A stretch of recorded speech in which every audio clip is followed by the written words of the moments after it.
Moral add करेंगे, नैतिक शिक्षा और यम, योग की पहली सीढ़ी यम आज हम लोग करेंगे। पिछली दफा हम लोगों ने यम के बारे में पढ़ा था कि क्या है यम। तो योग, अष्टांग योग का पहला अंग है यम। यम भी 5 होते हैं। सबसे पहले जानेंगे कि यम क्या है।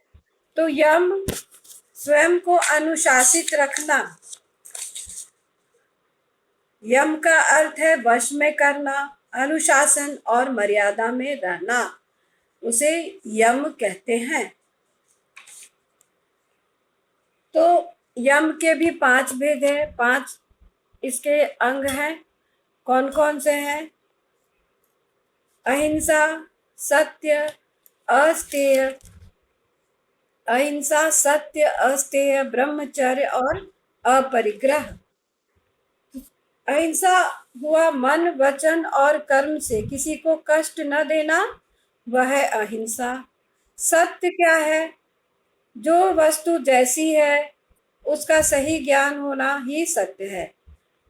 और सत्य के लिए एक मनुस्मृति में मनु ने लिखा है, सत्यम ब्रूयात प्रियम ब्रूयात न ब्रूयात सत्यम असत्यम। अर्थात सत्य बोले, प्रिय बोले, और ऐसा सत्य न बोले जो कि अप्रिय हो। और सत्यम ब्रूयात प्रियम ब्रूयात मां ब्रूयात सत्यम अप्रियम। तो ऐसा सत्य बोले, हमेशा सत्य बोले, और ऐसा सत्य बोले जो कि अप्रिय नहीं हो। हमेशा ऐसा सत्य बोलना चाहिए जो प्रिय सत्य हो। महाभारत के अनुसार तो सत्य से बढ़कर कोई धर्म ही नहीं है और झूठ से बढ़कर कोई पाप नहीं है। इसके बाद अस्तेय हम लोगों ने पढ़ा था। अस्तेय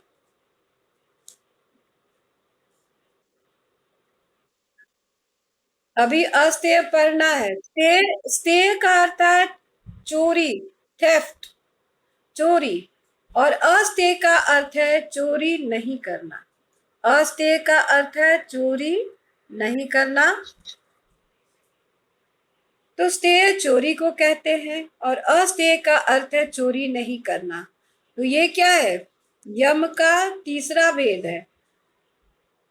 ये सारे जो यम के अंग है उसे स्वयं पे लागू करना है, अपने आप को अनुशासित करना है, जीवन को बिल्कुल अनुशासित रह करके जीना है। और इसका प्रभाव किस पर पड़ता है? स्वयं पर भी पड़ता है और हमारे समाज पर भी पड़ता है, और समाज का उत्थान होता है। तो स्तेय चोरी को कहते हैं। अस्तेय का अर्थ है चोरी नहीं करना। दूसरे की वस्तु को बिना उससे पूछे या बिना उसका मूल्य दिए ले लेना चोरी है। परंतु चोरी का यही एक रूप नहीं है। अन्य प्रकार की चोरियां संसार में प्रचलित हैं।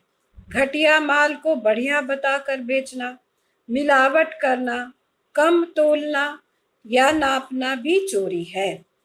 जो निर्धारित काम से कम करता है या अपने काम को लगन से नहीं करता है, वह भी चोर है। हाँ तमन्ना, बोलिए क्या बात है? तमन्ना।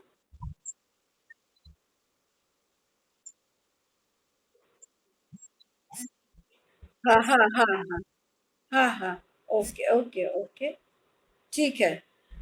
तो मैं उसे बताती हूँ। एक श्लोक है वो, सत्यम ब्रूयात प्रियम ब्रूयात माँ ब्रिया न माँ ब्रूयात सत्यम अप्रियम। तो सत्य बोले और प्रिय बोले, वैसा माँ ब्रूयात उसे न बोले। क्या नहीं बोले? सत्यम अप्रियम, अर्थात अप्रिय सत्य को नहीं बोले। ये मनुस्मृति में लिखा हुआ है। मनु ने लिखा है कि सत्यम ब्रूयात प्रियम ब्रूयात, सत्य बोले और प्रिय सत्य बोले, और अप्रिय सत्य को कभी नहीं बोले। अप्रिय सत्य क्या हो सकता है? मान लो कि किसी का चेहरा सांवला है, बहुत सांवला है, उसको बोलने से क्या फायदा, बहुत कि तुम बहुत काले हो, या तुम बहुत बदसूरत हो, या तुम में ये कमी है, उसको उस तरह से बोलना सही नहीं है, ये कष्टकारी होता है। इसी चीज को, जैसे कोई पढ़ने में बालक बुरा है तो उसे सीधे बोल देना कि तुम पढ़ने में अच्छे नहीं हो, कमजोर हो, नहीं, उसको कैसे बोलना है, तुम थोड़ा और प्रयास करोगे तो बहुत अच्छे बन जाओगे, तुम अच्छे हो, तुम्हारे में काबिलियत है, ले और तुम प्रयास करोगे तो तुम अच्छे बन जाओगे। तो ये इस तरह से बोलना चाहिए, सीधे सत्य बोल देना कि तुम कमजोर हो, तुम पढ़ने में अच्छे नहीं हो, नहीं, ये ऐसे नहीं होता है। तो यही कहा गया है कि सत्य बोले और प्रिय, ब्रूयात माने बोले, विधिलिंग में है, ब्रू मतलब वचन, तो सत्य बोले और प्रिय सत्य बोले, ऐसा सत्य नहीं बोले जो कि अप्रिय हो। ठीक है, और तो कुछ यहाँ नहीं है, और कोई श्लोक? बस, हाँ, अब आगे हम अस्तेय के बारे में बात कर रहे थे, तो किसी की वस्तु को ले लेना, किसी की वस्तु को बिना मूल्य चुकाए ले लेना, किसी की वस्तु बिना पूछे ले लेना, ये चोरी है। और जो व्यापारी होते हैं वह कम तौलते हैं और अधिक पैसा लेते हैं, वह भी चोरी है। अच्छी चीज को, अपनी चीज को, मिलावटी चीज को अच्छी बताकर बेचना, वो भी चोरी है। अन्याय से किसी की संपत्ति, राज, धन, ये कैसी आवाज, please, anyone is disturbing with his mic. अन्याय से किसी की संपत्ति, राज, धन या अधिकार को छीन लेना चोरी है। गरीबों का रक्त चूस कर धन इकट्ठा करना भी चोरी है। मजदूरों को कम मजदूरी देना, वो भी चोरी है। अपने लाभ के लिए अन्नों के भंडार जमा करके समय देखकर कीमतें बढ़ा देना, वो भी चोरी है। तो आजकल चोरी ही चोरी हो रही है समाज में, हर समय हम लोग को दिखता है, हर समय हम लोग समाचार सुनते हैं, चारों ओर जब देखते हैं तो हमारे हमारे जो समाज में चारों ओर व्यभिचार है, चोरी है, धोखा है, मिलावट है, ये सब हम देखते हैं। लेकिन ये सब वैल्यूज अगर हम जानेंगे तो हम इसको अपनाने का प्रयास करेंगे, तो धीरे धीरे समाज में उत्थान होगा। इन सारे वर्च्यूज को जानना आवश्यक है, इससे हमारा उत्थान होगा, हमारा विकास होगा, और हम दूसरे लोगों को प्रभावित करेंगे। ठीक है, तो गरीबों का रक्त चूस कर देना, धन इकट्ठा करना, मजदूरों को कम मजदूरी देना, अपने लाभ के लिए अन्नों के भंडार जमाखोरी करके समय आने पर उसकी कीमतें बढ़ा देना, रिश्वत लेना, धन और दल बल के आधार पर जनता को दबाना या देश के हितों का हनन करना, सब चोरी है। उपरोक्त सभी काम व्यक्ति को तो हानि पहुंचाता ही है, साथ ही सामाजिक उन्नति व सुख शांति में भी बाधक होता है। ऋषियों ने कहा है, क्या कहा है ऋषियों ने? यदि सारे मनुष्य अस्तेय का मार्ग पर चलें तो दुनिया के सारे आर्थिक संकट दूर हो जाएंगे। दुनिया के सारे आर्थिक संकट कैसे हो जाएंगे? दूर हो जाएंगे। तो अब ऋषियों ने क्या कहा है, आप लोग बताइए कि ऋषियों ने क्या कहा है? यदि सारे व्यक्ति,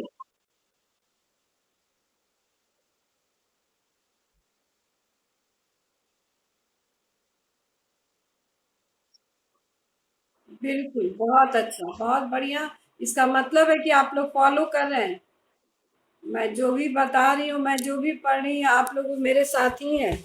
बहुत अच्छी बात है कि ध्यान लगाए हैं आप लोग, बहुत खुशी होती है, और चाहेंगे कि ज्यादा से ज्यादा बच्चे जुड़े। तो अब है, ये सारे मनुष्य अस्तेय के मार्ग पर चले तो दुनिया के सारे आर्थिक संकट दूर हो जाएंगे, युद्ध समाप्त हो जाएंगे।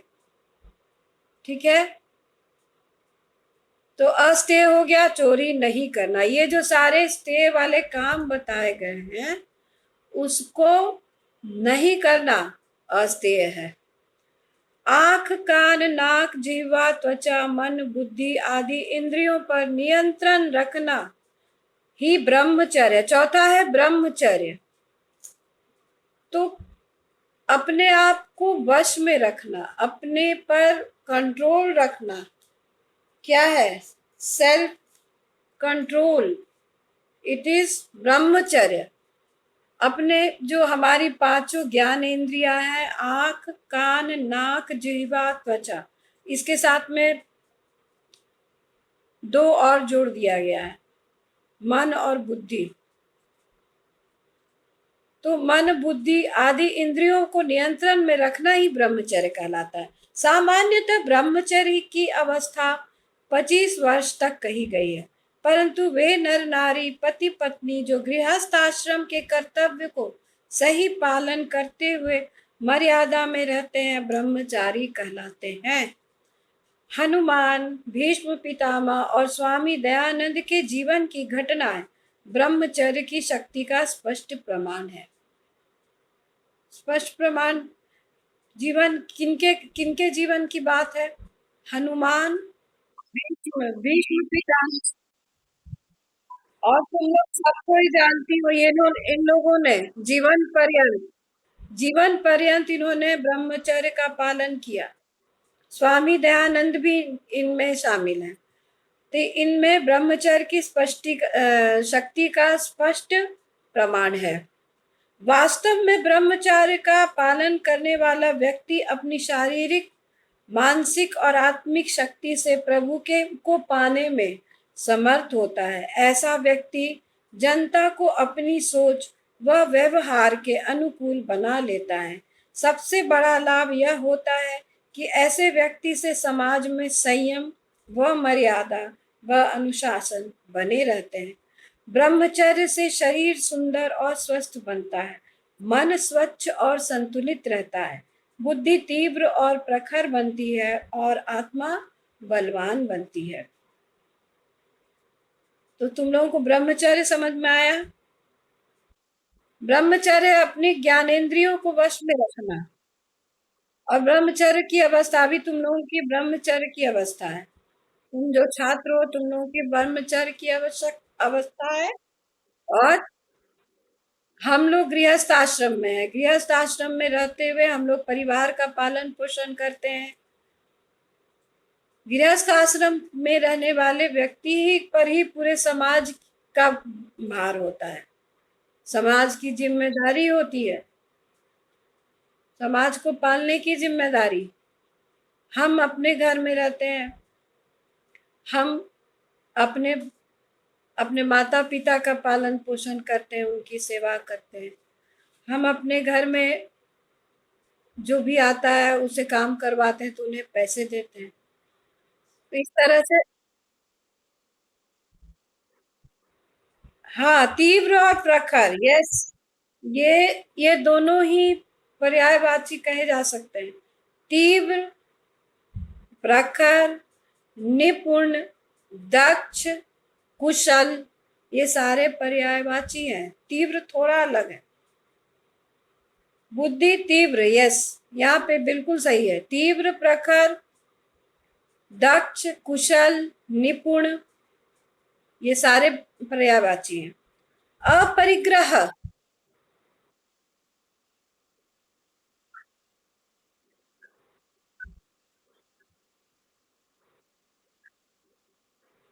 ब्रह्मचर्य की अवस्था 85 वर्ष तक कही गई है। तो अगर हम पति पत्नी है, 85 तो नहीं लिखा हुआ, 25 लिखा हुआ, 25 ईयर्स। तुम लोग 25 वर्ष तक, अब 25 वर्ष तक क्या होता है? पढ़ाई लिखाई, इसके बाद नौकरी, उसके बाद क्या होता है? शादी, ब्याह।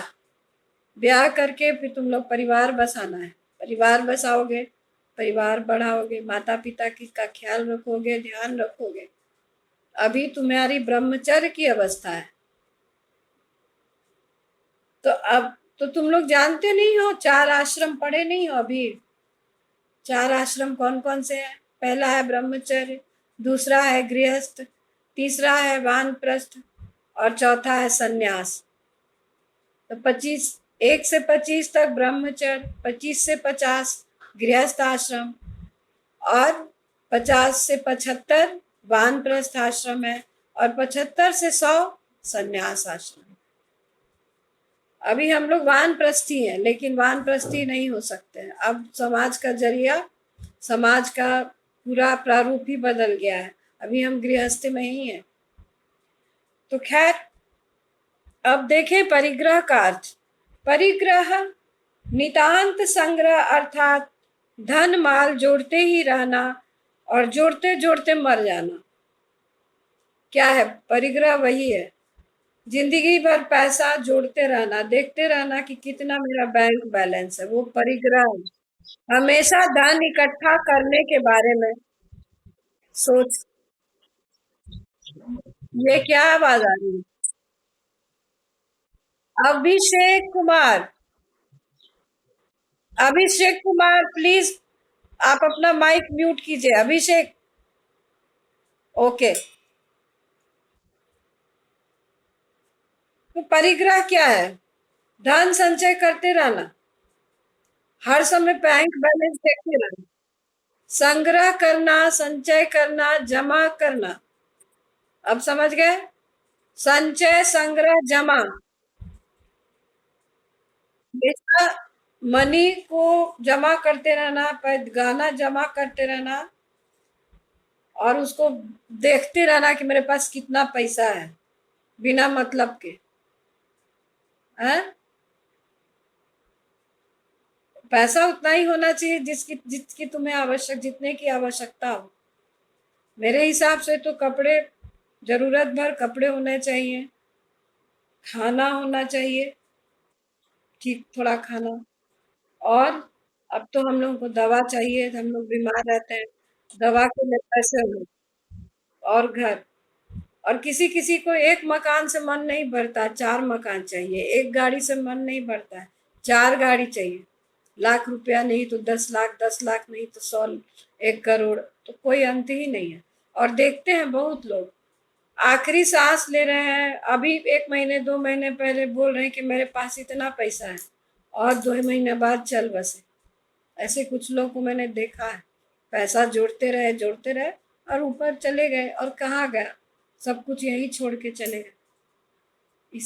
इसी धरती पर सब कुछ छोड़ के चले गए, पैसा पैसा करते रहे, छोड़ के चले गए। वही कह रहा है कि नितांत संग्रह क्या होता है? इसके कारण समाज में अव्यवस्था हो जाती है।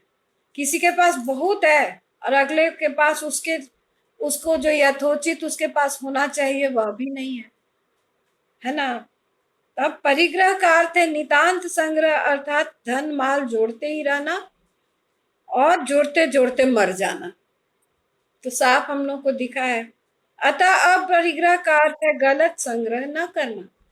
बहुत अधिक जमा करना गलत संग्रह कहलाता है। यदि हम सुख और शांति चाहते हैं तो हमें आवश्यकताओं से अधिक वस्तुओं का संग्रह नहीं करना चाहिए। हमारी आवश्यकताएं जितनी बढ़ेंगी उतना ही समाज में अशांति बढ़ेगी। इकोनॉमिक्स में आप लोग पढ़े होंगे, अभी तो नहीं पढ़े होंगे। तो वो क्या होता है? इम्बैलेंस कर देता है, पूरी अर्थव्यवस्था को ही इम्बैलेंस कर देगा। कहीं एक जगह ज्यादा इकट्ठा होगा तो क्या, वो तो इम्बैलेंस हो जाएगा।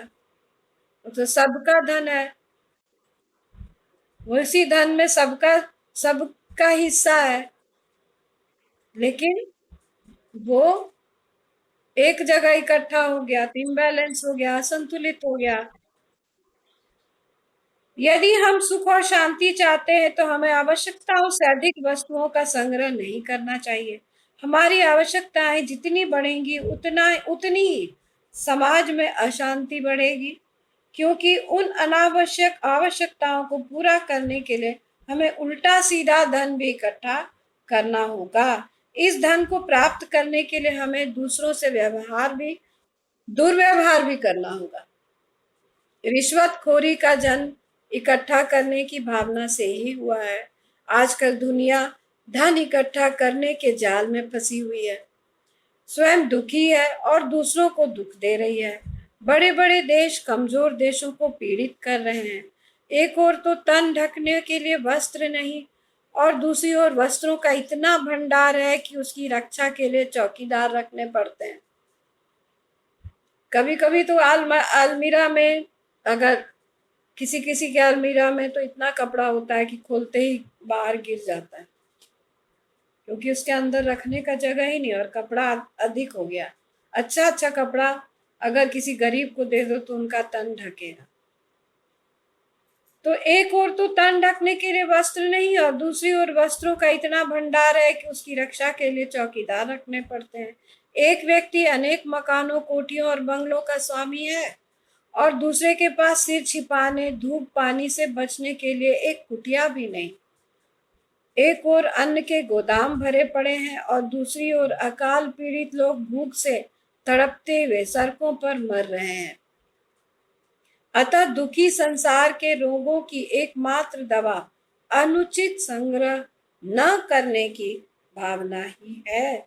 दुखी संसार के दुख को दूर करने का एकमात्र तरीका है अपरिग्रह। अपरिग्रह मतलब आवश्यकता से अधिक संचित न करना। अतः यम का अर्थ है वश में रहना और मर्यादा में रहना और अनुशासन में रहना। वास्तव में ये पांचों यम व्रत कहलाते हैं। जो भी इनका पालन करता है वह मर्यादा पूर्वक जीता हुआ संसार का कल्याण करने वाला है। मृत्यु के देवता को भी यम इसलिए कहते हैं क्योंकि वह सबको शासन में रखता है। यदि संसारी लोग इन 5 व्रतों का पालन करें तो दुनिया फिर सुख समृद्धि में स्थिर हो जाएगी। कितनी सुखी दुनिया होगी और इससे अनेक समस्याओं का समाधान हो सकेगा और यह व्यक्तिगत व सामाजिक हितों के लिए भी आवश्यक भी है। ये आवश्यक भी है।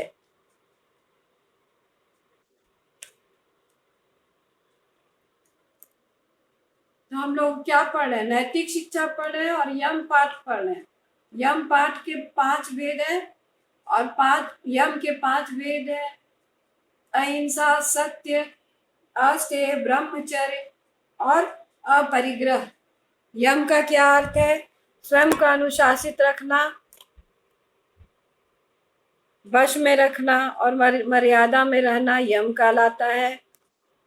अब हम आगे देखें प्रश्नोत्तर। अच्छा, यम के बारे में कुछ और भी हम लोग इंग्लिश में देख लेते हैं। These are रेस्ट्रेंट्स। रेस्ट्रेंट्स का क्या मतलब होता है? कोई बता सकता है? रेस्ट्रेंट्स, रेस्ट्रेंट्स का क्या अर्थ है? अभिनव राज, रेस्ट्रेंट्स का अर्थ बताइए।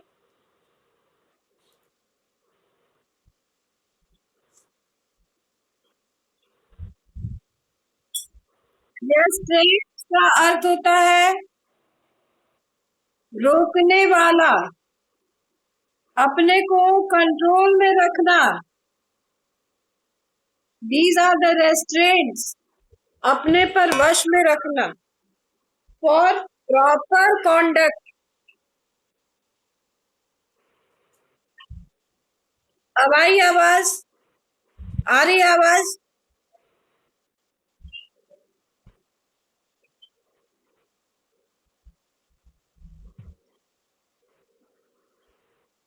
शिवेन कुमार, शिवेन कुमार।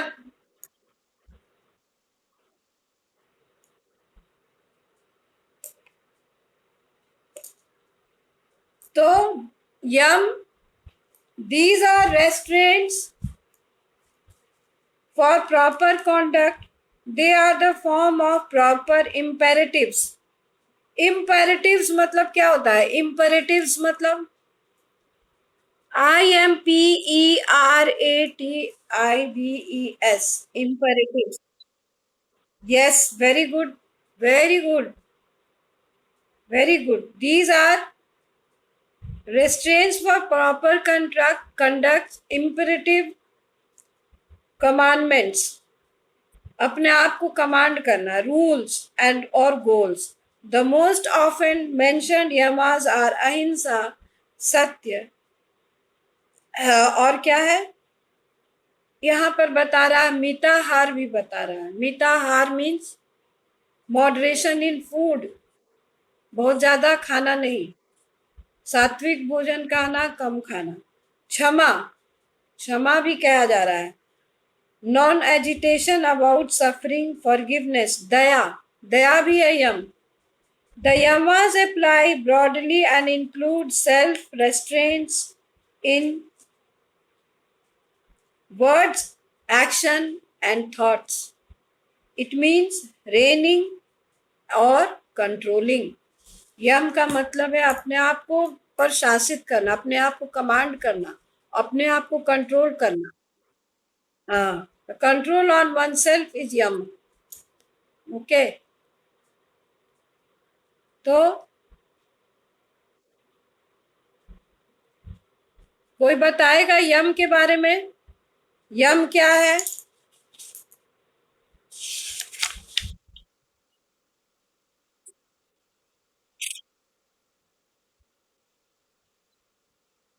Very good. हाँ, गॉड। योग के 8 अंग के नाम तो आप लोग जानते ही हैं। योग के 8 अंग के नाम, वो हो गया। यम कितने हैं? 5 हैं। उसका भी हम लोगों ने चर्चा किया। अहिंसा का संबंध मनोवृत्ति से है, क्रिया से नहीं। इसके लिए क्या उदाहरण देंगे? अहिंसा का संबंध सीधे मनोवृत्ति से है। कोई डॉक्टर अगर किसी मरीज को के स्वास्थ्य को सुधारने के लिए उसके पेट पर छुरी चाकू चलाता है, तो वहां उसे उसका उसकी मनोवृत्ति सात्विक है। उसका उसकी मनोवृत्ति यह है कि वह रोगी को ठीक करे। तो हम देखते हैं कि अहिंसा का संबंध सीधे मनोवृत्ति से है। उसके बाद अस्तेय तथा अपरिग्रह का अर्थ वही है कि आवश्यकता से अधिक जमा न करना। अपरिग्रह भी संबंध है कि दोनों का एक संबंध ये है कि आवश्यकता से अधिक पाने के लिए हम क्या करेंगे? चोरी करेंगे। अस्तेय स्टेय चोरी करेंगे, और परिग्रह हो गया आवश्यकता से अधिक। तो संबंध ये कि दोनों में ही लोभ है, दोनों में ही लोभ है, आवश्यकता से अधिक पाने की चाह है, इच्छा है। इसलिए अस्तेय तथा अपरिग्रह एक समान माने जा सकते हैं। ठीक है, दोनों में ही आवश्यकता से अधिक पाना यानी कि लोभ। लोभ इसके इसके मूल में लोभ है, लालच है, लिप्सा है। ये लिप्सा ही जो है वही संबंध है अस्तेय और अपरिग्रह में। अस्तेय और अपरिग्रह का लगभग एक ही अर्थ इसीलिए है क्योंकि हमारे मन में स्तेय और परिग्रह दोनों लालच। स्तेय हो गया चोरी, और परिग्रह भी हो गया आवश्यकता से अधिक जमा करना। तो दोनों ही गलत तरीके से किया जाता है। दोनों का, तो इसका संबंध यही है, लालच। इसके मूल में लालच है। तो हमें अस्तेय और अपरिग्रह पर डटे रहना चाहिए। ब्रह्मचर्य का क्या महत्व है? ब्रह्मचर्य से, हाँ, नियंत्रण रखना। हाँ।